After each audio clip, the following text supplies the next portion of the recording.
ஈசாக்கையும் கூட்டிக் கொண்டு தகன பலிக்கு கட்டைகளையும் பிளந்து கொண்டு தேவன் தனக்கு குறித்த இடத்துக்கு புறப்பட்டு போனான். 3ஆம் நாளில் ஆபிரகாம் தன் கண்களை ஏறெடுத்து பார்த்து தூரத்திலே அந்த இடத்தை கண்டான். அப்பொழுது ஆபிரகாம் தன் வேலைக்காரரை நோக்கி, நீங்கள் கழுதையை நிறுத்தி இங்கே காத்திருங்கள், நானும் பிள்ளையாண்டானும் அவ்விடம் மட்டும் போய் தொழுது கொண்டு உங்களிடத்துக்கு திரும்பி வருவோம் என்றான்.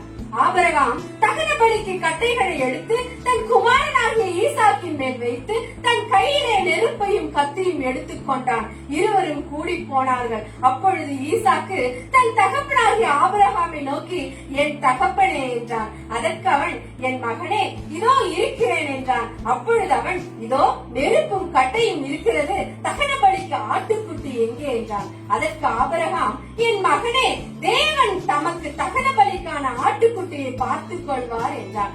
அப்புறம் இருவரும் கூடி போய் தேவன் அவனுக்கு சொல்லி இருந்த இடத்துக்கு வந்தார்கள். அங்கே ஆபிரகாம் ஒரு பலிபீடத்தை உண்டாக்கி கட்டைகளை அடுக்கி தன் குமாரனாகிய ஈசாக்கை கட்டி அந்த பலிபீடத்தில் அடுக்கிய கட்டளைகளின் மேல் அவனை கிடத்தினான். பின்பு ஆபிரகாம் தன் குமாரனை வெட்டும்படிக்கு தன் கையை நீட்டி கத்தியை எடுத்தான். அப்பொழுது கர்த்தருடைய தூதனானவர் வானத்திலிருந்து ஆபிரகாமே, ஆபிரகாமே என்று கூப்பிட்டார். அவன், இதோ அடியேன் என்றான். அப்பொழுது அவர், பிள்ளையாண்டான் மேல் உன் கையை போடாதே, அவனுக்கு ஒன்றும் செய்யாதே, நீ அவனை உன் புத்திரன் என்றும் உன் ஏகசுதன் என்றும் பாராமல் எனக்காக ஒப்பு கொடுத்தபடியினால் நீ தேவனுக்கு பயப்படுகிறவன் என்று இப்பொழுது அறிந்திருக்கிறேன் என்றார். ஆபிரகாம் தன் கண்களை ஏறெடுத்து பார்க்கும் போது இதோ பின்னாக புதரிலே தன் கொம்புகள் சிக்கிக் கொண்டிருந்த ஒரு ஆட்டுக்கடாவை கண்டான். அப்பொழுது ஆபிரகாம் போய் கடாவை பிடித்து அதை தன் குமாரனுக்கு பதிலாக தகன பலியிட்டான்.